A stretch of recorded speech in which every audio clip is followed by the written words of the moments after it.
नमस्कार और आप देख रहे हैं दृष्टि न्यूज और मैं हूं आपके साथ आयुषी से। आयो करते हैं खबरों का। जी हां, आज इंटरप्रेस क्रिकेट टूर्नामेंट का शुभारंभ राजधानी भोपाल के ओल्ड कैंपियन मैदान पर हुआ, जहां मुख्यमंत्री डॉक्टर मोहन यादव भी बल्ला थामे हुए नजर आए। हालांकि वहां चौका छक्का तो नहीं जमा पाए, लेकिन बोल्ड जरूर हो गए। हालांकि यहां शुभारंभ अवसर था। इस मौके पर मुख्यमंत्री डॉक्टर मोहन यादव ने आयोजकों को बधाई देते हुए कहा कि खेलों में होने वाली स्पर्धा कहीं ना कहीं आपको आगे बढ़ाती है और शरीर भी स्वस्थ रहता है। उसके साथ ही मुख्यमंत्री ने क्रिकेट स्टेडियम को लेकर भी अपनी बात रखी। क्रिकेट टूर्नामेंट भोपाल के इस 30वें संस्करण में टूर्नामेंट का भी संस्करण होता है, ये मैं यही समझ रहा हूँ।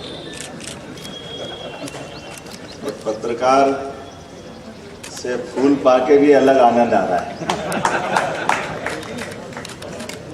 मेरी अपनी ओर से आज के इस कार्यक्रम में मंच पर विराजमान खेल मंत्री श्रीमान विश्वास सारंग जी, सुप्रसिद्ध उद्योगपति दिलीप सूर्यवंशी जी, माननीय ध्रुवनारायण सिंह जी, पूर्व विधायक, बहुत सारे जवाबदार दायित्व कर रहे हैं, हमारे IAS यूनिवर्सिटी के चांसलर साहब, सारे के सारे मंच पे बैठे सभी मित्रों के लिए जोरदार अभिनंदन कर दें। लेकिन मैं थोड़ा सा विलंब से भी आया और क्षमा चाहते हुए तुरंत निकलना है। मैं एक दो बातें जरूर कहूँगा कि खेल कोई भी हो, खेल हमेशा हमारे अपने शरीर के हर अंग को जीने के लिए प्रोत्साहित करता है। हमारे लिए परमात्मा की दया से, वैसे तो जूलॉजी की दृष्टि से देखें कि हम 1 लाख कोशिकाएं रोज मरती तो हम एक दिन जीवन पाते हैं, और ऐसे में जब हमारे लिए परमात्मा की दया से एक तरह से हर दिन हमारी मौत होती है और हर दिन हमको नया जीवन मिलता है, और आने और जाने के क्रम में इसीलिए माइक्रोस्कोप से भी देखोगे या बारीक से बारीक कैमरा रहेगा, हमारे स्वयं का चेहरा बीते दिन से कभी नहीं मिल सकता।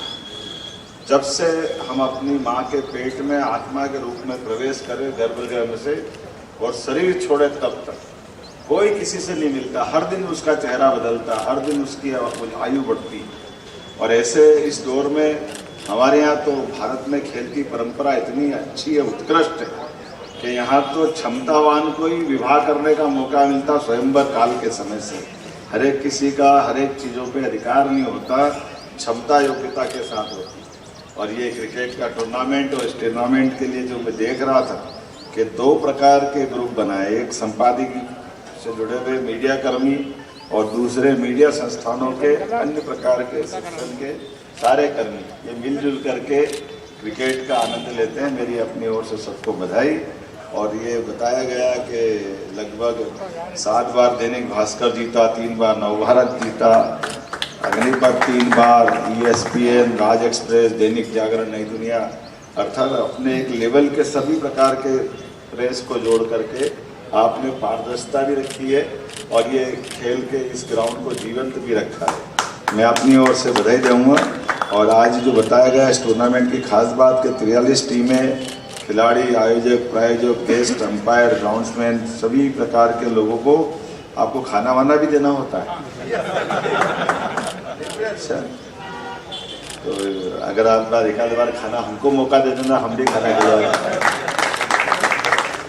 मैं अपने इस टूर्नामेंट के सभी प्रकार के अलग अलग विभागों के माध्यम से ये जो खेल का कोई भी स्थान हो, मुझे इस बात की प्रसन्नता है, जब मैं शिक्षा मंत्री बना और नई शिक्षा नीति आई तो नई शिक्षा नीति के माध्यम से हमारे इस बात की गुंजाइश दी गई थी कि शिक्षा नीति में खेल केवल गतिविधि में था, एक्टिविटी में था, उसको डिग्री कोर्स से कोई लेने देना नहीं। उसी प्रकार से स्पोर्ट्स टीचर की भी ये मजबूरी थी कि स्पोर्ट्स टीचर सबसे ज़्यादा दया के पात्र रहते हैं।